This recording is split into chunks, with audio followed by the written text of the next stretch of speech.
Hello friends, आज हम combined graduate level exam 2024 के टीयर 1 के इंग्लिश के सेक्शन को सॉल्व करेंगे। आज हम जो पहला एग्जाम था उसकी पहली शिफ्ट के पेपर को सॉल्व करेंगे। इसमें इंग्लिश के टोटल 25 क्वेश्चन जो कि आपके फोर्थ कमिंग मेंस के पेपर के लिए इंपॉर्टेंट है। और ध्यान दें, ये वीडियो उनके लिए है जो बहुत ज़्यादा एडवांस नहीं है। अगर आपको पहले से अच्छी इंग्लिश आती है तो आप रानी मैडम का वीडियो देखिए। ये इंटरमीडिएट लेवल वालों के लिए ज़्यादा हेल्पफुल रहेगी। तो चलिए पहले प्रश्न के साथ शुरू करते हैं। तो यहाँ से हमारा इंग्लिश का सेक्शन शुरू होता है। तो देखते हैं, पहला क्वेश्चन हमें सिनोनिम पूछ रहा है किस वर्ड का? फेटल का। फेटल मतलब होता है something which is very deadly. तो ऑप्शन थर्ड डेडली आपका इसमें करेक्ट आंसर होगा। जोवियल मतलब होता है हैप्पी या कहें चीयरफुल। तो अगले पे चलते हैं। अगला क्वेश्चन आपसे एक्टिव वॉइस पूछ रहा है किसका? Lovely tunes are composed by Dominica. तो देखिए यहाँ आर है, माने प्रेजेंट टेंस की बात हो रही है।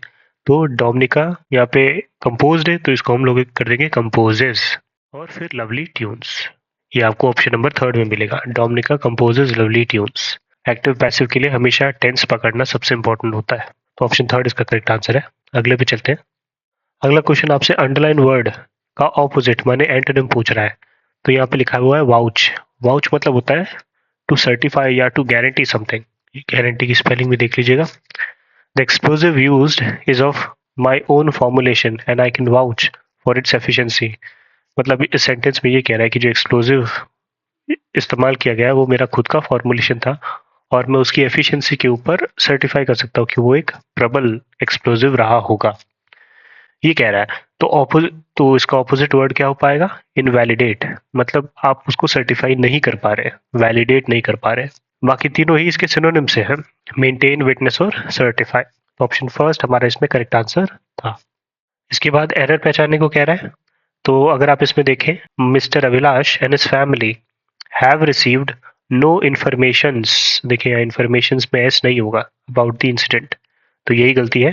अगर आप देखें यहाँ पे नो इन्फॉर्मेशंस, इन्फॉर्मेशन खुद में एक प्लूरल वर्ड है तो एस लगाने की आवश्यकता नहीं होती। अगला कह रहा है सिनोनिम बताओ शब्द टॉक्सिक का। टॉक्सिक मतलब जहरीला, और जहरीली चीज आपके लिए घातक हो सकती है, तो इसीलिए शब्द है हमारे पास लीथल। लीथल मतलब समथिंग विच इज टॉक्सिक और डेडली। लिसिट मतलब होता है लीगल। लॉडेटरी मतलब होता है प्रेजवर्दी। और लैंकी मतलब होता है tall and thin person who has awkward posture. Lanky उस तरह के लंबे पतले लोगों को कहते हैं और जो अजीब ही ढंग से चलते हैं उन्हें हम लैंकी शब्द से डिनोट कर सकते हैं। इसमें हमारा करेक्ट आंसर पहला लीथल था। इसके बाद अगले में आपको वन वर्ड सब्सटीट्यूशन कह रहा है। Unit of weight for precious stones. तो जैसे आपने देखा होगा गोल्ड, डायमंड, ये सब के सब कैरेट में नापे जाते हैं। मतलब इनका क्वांटिटी को कैरेट में मेजर किया जाता है, इसीलिए ऑप्शन नंबर फोर्थ आपका इसमें करेक्ट आंसर होगा। अगला क्वेश्चन सेवेंथ हमें वन वर्ड सब्सटीट्यूट करने को कह रहा है। She is proficient in speaking many languages. अब देखिए बाइलिंगुअल में तो 2 लैंग्वेजेस हो गया, लेकिन यहाँ मेनी का है तो इसीलिए मल्टीलिंग्विस्ट या मल्टीलिंगुअल हो जाएगा। मतलब one who can speak multiple languages. Monolith मतलब something which is made up of a single rock. Lith मतलब होता है रॉक, या जैसे आपने लिथोस्फीयर पढ़ा होगा ज्योग्राफी में जिसमें हम लैंड फॉर्म के बारे में पढ़ते हैं, तो इसीलिए लिथ से तो कोई मतलब ही नहीं है। और हेट्रोलिंग्विस्ट मतलब वो भी इस तरह का ही सेंस देगा जो डिफरेंट डिफरेंट भाषाएं जानता हो, लेकिन क्योंकि यहाँ पे मल्टीपल लैंग्वेजेस कही गई है इसीलिए मल्टीलिंगुअल सबसे अप्रोप्रिएट आंसर होगा, ऑप्शन थर्ड। इसके बाद पैसिव फॉर्म में कन्वर्ट करने को कह रहा है। तो Ishika saw the tiger in the forest. Saw है माने पास्ट टेंस है, तो सबसे पहले हम शुरुआत करेंगे द टाइगर। सॉ था तो वॉज और फिर seen by Ishika in the forest. Active passive को बिना ऑप्शन के खुद से आप जब लिखने लगेंगे तो कभी गलत नहीं होगा, बहुत इजी होता है। ऑप्शन थर्ड आपका इसमें करेक्ट आंसर है। अगला वन वर्ड सब्सटीट्यूट करने को कह रहा है। A person who likes to argue about anything. वो आदमी जो किसी भी चीज के लिए लड़ने के लिए तैयार हो, तो उसके लिए हम कहते हैं contentious. Someone who is always eager to fight. Pugnacious, cantankerous, ये सारे शब्द इसके सिनोनिम है। कंटेंट मतलब तो हैप्पी होता है, लेकिन कंटेंशियस मतलब someone who is always eager to fight. Coward मतलब होता है कायर। रेटिसेंट मतलब होता है साइलेंट, या आप कह सकते हैं टेसिटर्न, जो बहुत ही मितभाषी हो, बहुत कम बोले। और विराशियस मतलब होता है ट्रूथफुल या ऑनेस्ट। तो हमारा आंसर ऑप्शन थर्ड था। अगला आपको कह रहा है अंडरलाइन सेंटेंस को सब्सटीट्यूट करना है प्रॉपर सेंटेंस से। तो spy family is a graphic novel that is a narrative work in which the story is conveyed to the reader using uninterrupted art in a traditional comic format. अब देखिए यहाँ पे जो शब्द uninterrupted है इसी को बदला गया है, सेडिमेंटल, लॉन्गिट्यूडनल, एग्जिस्टेंशियल या सीक्वेंशियल। तो जब भी हम स्टोरी कन्वे करते हैं तो उसे एक सीक्वेंस के फॉर्म में बताते हैं ताकि जो ऑडियंस है उसे सुनने में इंटरेस्टिंग या अच्छी लगे। तो इसीलिए सीक्वेंशियल आपका यहाँ पे करेक्ट आंसर होगा, क्योंकि हमें इसे रिप्लेस करना है। अनइंटरप्टेड भी ठीक है, तो ऑप्शन 4 आपका इसमें करेक्ट आंसर है। इसके बाद अगले में आपको फिर से एरर पकड़ना है। तो my brother performed extremely good, extremely के साथ यहाँ वेल आता है, गुड नहीं आता, in the class test held yesterday. Option second आपका करेक्ट आंसर होगा, उनके ब्रदर ने बहुत ही अच्छा परफॉर्म किया पिछले दिन के क्लास टेस्ट में। इसके बाद इनकरेक्टली स्पेल्ड वर्ड पूछ रहा है आपसे, तो आप देखेंगे रेलेवेंट, इसकी सही स्पेलिंग होती है RELEVANT। रेलेवेंट मतलब something which is closely connected to some other thing, मतलब कोई चीज किसी और चीज से जो लिंक्ड हो उसे हम रेलेवेंट कहते हैं। फिर ब्यूरोक्रेसी मतलब नौकरशाही कैसे चल रही है, जैसे IAS और उनके नीचे जो जो सारे अधिकारीगण होते हैं उन्हें हम ब्यूरोक्रेसी कहते हैं। एम्बेरस और हरास ये बहुत आता है। एम्बेरस मतलब होता है किसी तरह से ऑकवर्ड सिचुएशन में पड़ जाना, शर्मिंदगी होना, और हरास एक होता है HARASS। हरास में एक ही आर होता है, एम्बेरस में डबल आर होता है। ये चीज देखने वाली है। हरास मतलब किसी को कॉन्स्टेंटली परेशान करना। और है कनोइसर, कनोइसर मतलब होता है expert in a particular area, किसी एरिया में कोई बहुत ज्यादा एक्सपर्ट हो तो उनसे हम कनोइसर कहते हैं। इसमें हमारा ऑप्शन नंबर 4 करेक्ट आंसर था। इसके बाद फिर से आपको अंडरलाइन वर्ड को रिप्लेस करना है सिनोनिम से। सिनोनिम पे ध्यान दीजिएगा। No altruistic act is truly sincere. Altruistic मतलब लोगों की भलाई के लिए कुछ किया जाए तो उसे हम अल्ट्रुइस्टिक कहते हैं। इसके लिए एक सिनोनिम है फिलैंथ्रोपिक, मतलब लोगों की भलाई के लिए जब आप डोनेशन करें या किसी भी तरह से मदद करें उसे हम फिलैंथ्रोपी कहते हैं। फिनोमिनल मतलब होता है एक्स्ट्राऑर्डिनरी, मतलब कोई चीज बहुत बेहतरीन हो तो उसे आप फिनोमिनल कह सकते हैं। और फोनोटिपिकल मतलब होता है किसी तरह की साउंड्स का इस्तेमाल करना वर्ड्स को बोलने के लिए। ये रिलेट करता है, मतलब representation of speech sounds using phonetic symbols और राइटिंग्स। जैसे कि जो फोनेटिक्स प्रोनाउंसिएशन होता है इससे आप इजीली स्पेलिंग समझ पाते हो। फोनेटिक्स मतलब कुल मिला के आपके साउंड, किसी वर्ड को किस तरह से प्रोनाउंस किया जा रहा है उससे रिलेटेड है। और इसके बाद ये है फैंटस्मल।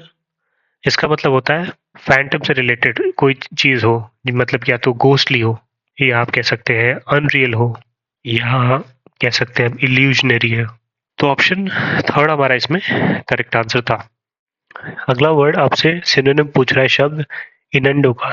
तो इनंडो मतलब होता है हिडन या सजेस्टिव नेगेटिव मीनिंग, मतलब किसी आदमी को मतलब नेगेटिवली कमेंट करने के लिए हम शब्द इनंडो का इस्तेमाल करते हैं। इनंडो मतलब an indirect suggestion typically implying something negative for some person. इसका सिमिलर वर्ड होगा इंसिनुएशन, जिसका भी सेम मतलब होता है कि कुछ किसी को इनडायरेक्टली कुछ नेगेटिव कह देना। क्रूड मतलब होता है कच्चे फॉर्म में। प्रोज मतलब एक तरह की राइटिंग का स्टाइल होता है, और रैग्ड मतलब कुछ जो कि फटा फुटा हो, टॉन हो एकदम। तो ऑप्शन 4 आपका इसमें करेक्ट आंसर था। ये अच्छा क्वेश्चन था, अब तक जितने क्वेश्चन आए हैं उसमें। इसके बाद अगला आपसे फिल इन द ब्लैंक्स पूछ रहा है। तो Vinod had a dash escape in the car accident.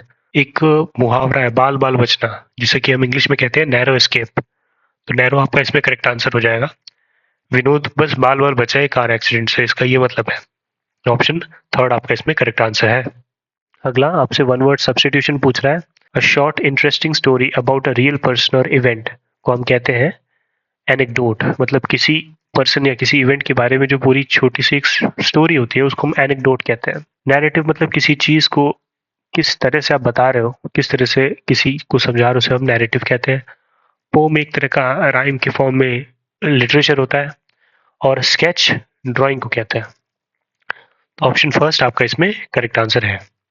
Next synonym पूछ रहा है आपसे बोल्ड वर्ड का। अब इसमें बोल्ड वर्ड दिखता नहीं है लेकिन एग्जाम में दिख जाता है। तो we'd better watch our step and not give him any excuse to harass. यही शब्द होगा। देखिए मैंने अभी ऊपर आपको हरास के बारे में बताया था, वही चीज आ गया। हरास और एम्बेरस बहुत आता है SSC में। हरासस फर्दर, तो इसमें लिखा है कि हमें अपने कदमों पर ध्यान देना होगा और उसे कोई भी मौका नहीं देना होगा जिससे कि वो हमें हरास कर सके, माने कि परेशान कर सके, मतलब कि डरा सके, धमका सके, मतलब इंटिमिडेट कर सके। तो ऑप्शन सेकंड आपका इसमें करेक्ट आंसर है। बिट्रे मतलब होता है किसी को धोखा देना। सूद मतलब होता है किसी को किसी का दर्द जो है या किसी की परेशानी को कम करने के लिए मदद करना। और रिलिश मतलब होता है टू एंजॉय और टेक प्लेजर इन समथिंग, मतलब किसी चीज में या किसी किसी भी चीज में मतलब आपको जब मजा आने लगे तो उसे हम रिलिश कहते हैं। तो इसमें ऑप्शन नंबर सेकंड हमारा इसमें करेक्ट आंसर था। अगला है इडियम का मतलब बताओ। To have a bigger fish to fry, मतलब क्या होता है इसका कि बड़े चीजों पे आपको ध्यान देना है, छोटी चीजों को छोड़ देना है, इससे रिलेटेड है, काफी इजी है। To have bigger things to take care of then the menial task at hand. Menial मतलब जो छोटे हो, जो बहुत ज्यादा इंपॉर्टेंट ना हो। ऑप्शन फर्स्ट आपका इसमें करेक्ट आंसर होगा। क्वेश्चन 9 आपसे इनकरेक्टली स्पेल्ड वर्ड पूछ रहा है, जो सारे अंडरलाइन वर्ड हैं उनमें से। तो सबसे पहले रिकैप्चर देखते हैं, ये सही लिखा हुआ है। रिकैप्चर मतलब किसी चीज को फिर से कैप्चर कर लेना। इवैक्टिंग, अब देखो ये गलत लिखा हुआ है, इसके स्पेलिंग्स होती है EVICTING। इविक्टिंग मतलब किसी को किसी जगह से बाहर निकाल देना।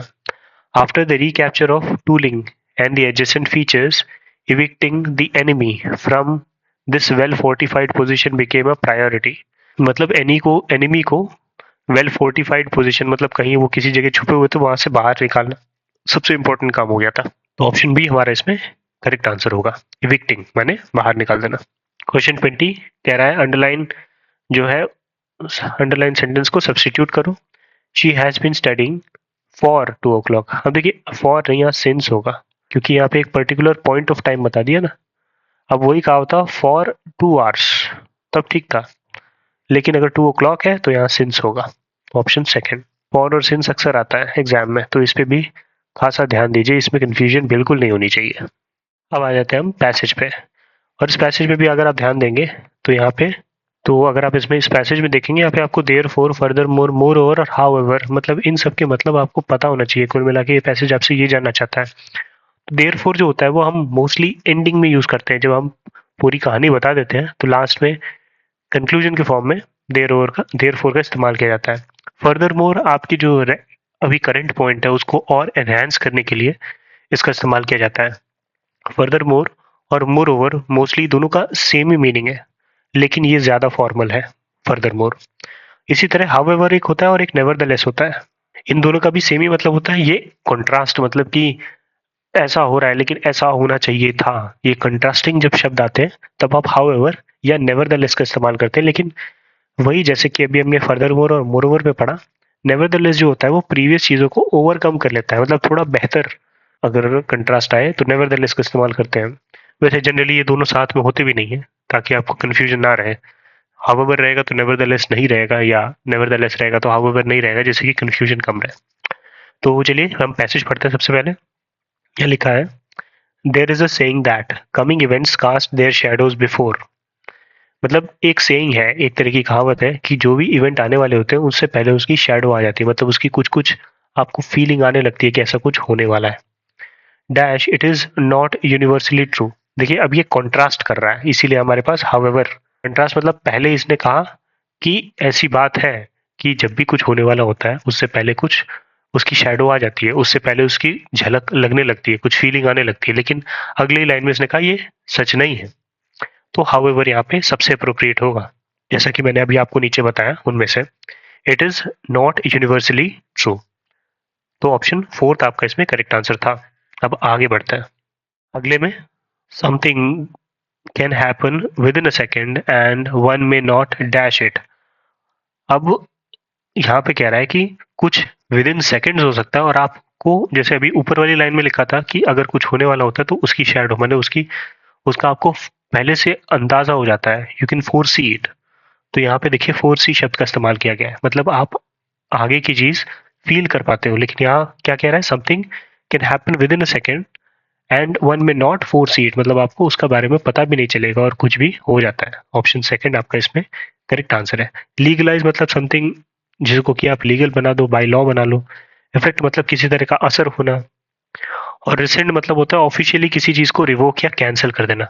तो ऑप्शन सेकंड आपका इसमें सबसे अप्रोप्रिएट था। आगे बढ़ते हैं। अब इसके बाद देखिए लिखा है, dash some instances show that prediction based on certain science have gone wrong. देखिए देयरफॉर नहीं लगेगा क्योंकि एंडिंग नहीं हो रहा, कंट्रास्टिंग नहीं है तो हाउएवर और नेवरदलेस भी नहीं लगेगा। ये उसी चीज को आगे बढ़ा रहा है। Some instances show that based on certain science have gone wrong, तो इसीलिए हमारे पास मोर ओवर, देखिए जैसे मोर ओवर आया तो फर्दर मोर नहीं आया, जैसा कि मैंने अभी आपको ऊपर बताया था। मोर ओवर मतलब उसी पॉइंट में और चीजें को बढ़ा के लिखना। ऑप्शन सेकंड, इसमें लिखा क्या है कि moreover some instances show that prediction based on certain science have gone wrong, मतलब कि हमने देखा गया है कि कुछ इंस्टेंसेस की जो प्रिडिक्शन है वो गलत भी हो गए, मतलब हमेशा ये सही हो ये जरूरी नहीं होता। इसके बाद people generally say that natural calamities can be predicted by observing the animals, लोग ऐसा कहते हैं कि जो नेचुरल कैलामिटी माने प्राकृतिक आपदा है उन्हें हम जानवरों से पता कर लेते हैं। But what if animals are suffering from some diseases and don't show any sign before the event appears, लेकिन एनिमल अगर किसी तरह की बीमारी से सफर कर रहे हो और उन्हें खुद भी ना पता चले इस तरह के इवेंट के बारे में, तो they may fail to make peculiar sound or action about the event which are going to take place, मतलब वो किसी तरह की आवाज निकालते हैं, भागने लगते हैं, चीखने लगते हैं, जिससे हमें पता चलता है। वो अगर उस तरह की आवाज ही ना निकाल पाए तो हमें कैसे पता चलेगा। Dash some unnatural calamities that are likely to appear में forecast their shadows by some bad omens. अब देखिए यहाँ पे देयरफॉर की जरूरत होगी कि यहाँ पे हमारा सेंटेंस खत्म तो नहीं हो रहा है, अभी भी हम उसी चीज के बारे में बात करें, तो ये तो नहीं होगा। डिस्पाइट, डिस्पाइट मतलब होता है, डिस्पाइट हमारा तब मतलब इन स्पाइट के तो तौर पे या इवन दो के तौर पे इस्तेमाल होता है, मतलब कि ऑब्स्टिकल आने के बावजूद सब कुछ मतलब कुछ चीजें पार हो गई। यहाँ पे ऐसा तो कुछ सेंस आ नहीं रहा। Dash some unnatural calamities that are likely to appear में forecast their shadows by bad omens, तो ये भी नहीं होगा। अब यहाँ पे बचे ये दो। सेकेंडली हमारा आपका अगर सेंटेंस में पहले फर्स्टली आया होता है तभी सेकेंडली आता है, तो ये भी ऑप्शन नहीं होगा, इसीलिए हमारे पास बिसाइड्स ही ऑप्शन बैठेगा। बिसाइड्स मतलब इसके अलावा होता है, बिसाइड्स मतलब इसके अलावा कुछ अननेचुरल कैलामिटीज जो है वो बैड ओमेंस की वजह से अपनी शेडोज दिखा देती हैं, तो ऑप्शन नंबर थर्ड आपका इसमें करेक्ट आंसर होगा। और एंडिंग जो होती है हमेशा तो वो देयरफॉर से होती है, तो देखिए यहाँ पे लिखा है ना, dash we should not completely cancel out the possibilities that animal can sense certain unnatural happening, तो देयरफॉर यहाँ पे हो जाएगा। देख लेते हैं लास्ट वाले में, देख सकते हैं आप यहाँ पे देयरफॉर दिया हुआ है क्योंकि एंडिंग हम देयरफॉर के साथ करते हैं।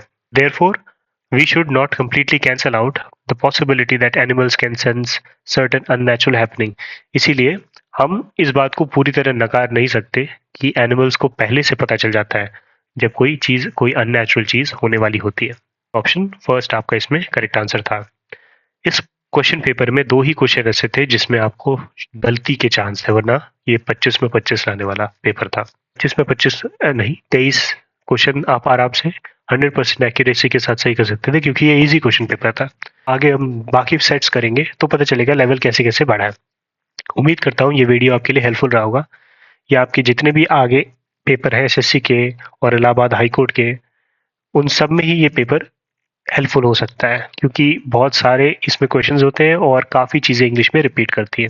तो उम्मीद करता हूँ ये वीडियो आपके लिए हेल्पफुल रहा होगा और बाकी हम ऐसे ही और सेट्स बनाते रहेंगे, तो आप इस चैनल को सब्सक्राइब और वीडियो को लाइक कर सकते हैं अगर आपको पसंद आया, और अगर आप वीडियो के साथ अभी तक बने रहें तो बहुत बहुत धन्यवाद।